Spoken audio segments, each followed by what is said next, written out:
Welcome back. We are now on day 17 of this war, and today I want to open with a statement that was delivered this morning by Iran's Foreign Minister Abbas Araghchi, because it is the kind of sentence that sounds almost reasonable until you hold it against the documented evidence. Araghchi said the Strait of Hormuz is open but closed to their enemies, to those who carried out what he called cowardly aggression against Iran, and to their allies. NPR open but closed. That is not a diplomatic formulation. That is a threat dressed in the language of navigation law. And it matters enormously because of what President Trump said on the same day, and what every ally Trump is counting on has now publicly refused to do. Let's establish the ground reality first before we get to the politics. Thick black plumes of smoke were seen rising over Tehran early this morning as Israeli military said it had begun a new wave of strikes targeting infrastructure in the capital. Wikipedia Israel's Air Force struck and destroyed the aircraft of former Iranian Supreme Leader Ali Khamenei at Tehran's Mehrabad airport overnight, describing the strike as a significant blow to Iran's regional coordination capabilities. CNBC striking a dead man's personal aircraft. That is the level of symbolic targeting we are now seeing on day 17. Whether it has any military value is a question the IDF has not answered. What it does have is propaganda value, for both sides simultaneously. Israel can claim it struck a symbol of the old regime. Iran can claim Israel is so desperate it is bombing planes that nobody flies anymore. Now let's go to Dubai, because what happened there this morning is the kind of development that should dominate every business broadcast on Earth right now, and instead is being treated as a footnote. Flights were suspended at Dubai International Airport after a drone incident sparked a fire nearby, with Emirates Airline later announcing it was resuming limited flights, but with several planned routes canceled for the day. Bloomberg Dubai International Airport is not a regional hub. It is consistently ranked as one of the 2 or 3 busiest airports on the planet by international passenger volume. A drone strike forcing a suspension of flights at that airport is not a local incident. It is a global economic event.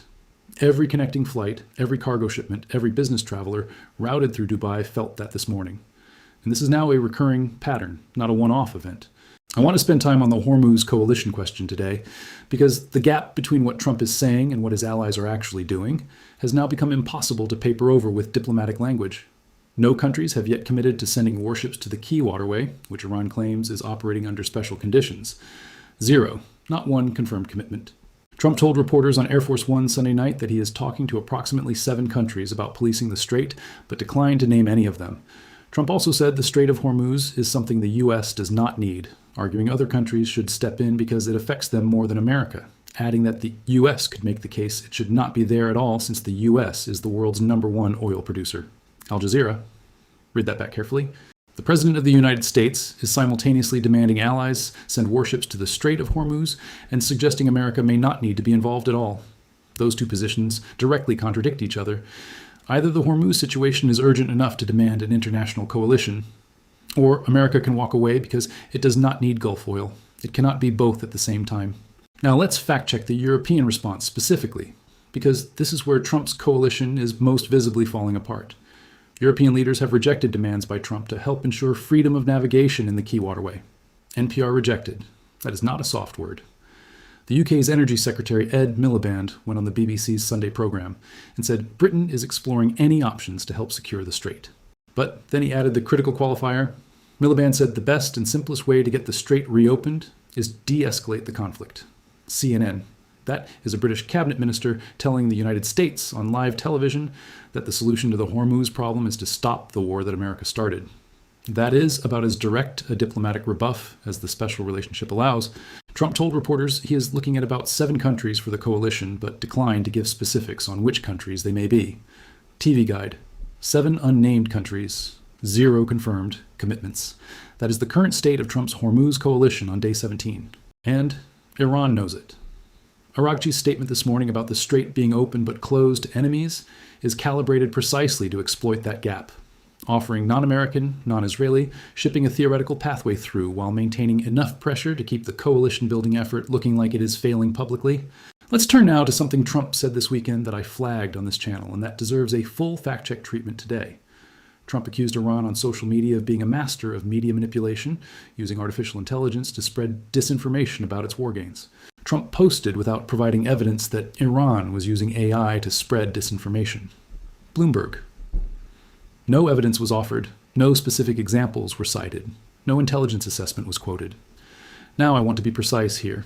It is entirely plausible that Iran is running information operations. Every major military power does.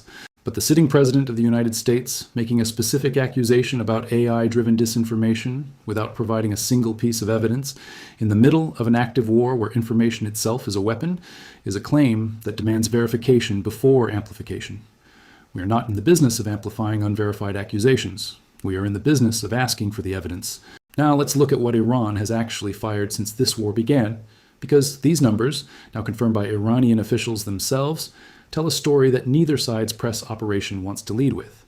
Iran said it has fired approximately 700 missiles and 3,600 drones at U.S. and Israeli targets since the war started. Al Jazeera, 4,300 projectiles in 17 days. That is an average of over 250 missiles and drones every single day. And the United States interceptor math here is financially catastrophic. A Patriot interceptor costs approximately $4 million. A THAAD interceptor costs approximately $12 million. Iran's Shahed drone cost approximately $50,000 to produce. For each Iranian projectile, 2 to 3 interceptors are typically fired, meaning Iran is forcing America to spend between $80 and $240 in interceptor costs for every dollar Iran spends on drones. NBC News. That asymmetry is not sustainable indefinitely, and it is a central part of Iran's strategy. The ground situation in Lebanon is deteriorating in ways that are getting almost no attention relative to the Iran strikes. Hundreds of thousands of people have been evacuated from southern Lebanon, as Israel said it expanded its limited ground operations. That evacuation figure is on top of the 800,000 already displaced earlier in the conflict. We are now talking about a country of approximately 5 million people, seeing somewhere between a fifth and a quarter of its entire population forcibly displaced in 17 days. That is not a side story. That is one of the largest rapid displacement events in the modern Middle East, and it is happening with almost no international humanitarian corridor in place. Israeli attacks have killed 826 people and displaced more than 800,000 in Lebanon since the U.S.-Israeli assault on Iran began on February 28th, PBS. And the killing continues. An entire family, including 2 children, was killed in an Israeli air attack on southern Lebanon's Qantara, according to Lebanese emergency services. A child was among 5 killed in strikes on 2 other southern towns. These are not combatant deaths. These are documented civilian deaths in a country that is not Iran, not a party to the nuclear dispute that supposedly started this conflict, and not the subject of any UN Security Council resolution authorizing military action. I want to address the 7th American death confirmed today because this name deserves to be spoken clearly. The Pentagon identified the 7th American killed during the conflict as Sergeant Benjamin N. Pennington, 26 years old, of Glendale, Kentucky, who died of his wounds on March 8, 2026, from injuries sustained during an enemy attack on March 1, 2026, at Prince Sultan Air Base in Saudi Arabia. NBC News. He was 26 years old. He was at Prince Sultan Air Base in Saudi Arabia, a country that is not a party to this war. He was wounded on the very first day of the conflict and survived for 7 days before dying of those injuries. His death was announced 17 days into a war that was described on day 4 as quick and decisive. Sergeant Pennington deserves better than a footnote. Let's close with the nuclear question because it is the stated justification for this entire conflict, and the latest reporting on it demands scrutiny. The IAEA Director General reported that strikes have caused some impact at both Natanz and Isfahan nuclear facilities, but he was precise about what was actually seen. He said the agency observed an impact close to one of the tunnel axes at Natanz and described it as not a very major impact. NBC News, not a very major impact. At Natanz, the facility that is supposedly the central target of the entire military campaign. After 17 days of strikes, 400 waves of airstrikes, over $11 billion spent, the most expensive American military engagement since Iraq. And the IAEA Director General is describing the damage at Iran's primary nuclear facility as not very major. That assessment, from an independent international body with inspectors on the ground, is the single most important sentence spoken about this war in the last 48 hours.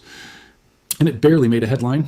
Just before the strikes began, on February 27, 2026, Oman's foreign minister said a breakthrough had been reached, and Iran had agreed both to never stockpile enriched uranium and to full verification by the International Atomic Energy Agency, with peace described as within reach. NBC News. That agreement was not signed. The bombs fell the next day. 17 days later, the nuclear facilities are described as not very majorly damaged. The regime is intact. 0 allies have committed warships to the Hormuz coalition. Dubai's airport was closed this morning. A 26-year-old soldier from Kentucky is dead. And the IDF says it has plans stretching beyond Passover with thousands of targets still remaining. We will keep verifying every claim. We will keep asking for the evidence behind every accusation. We will keep naming the people who are dying. Stay with us.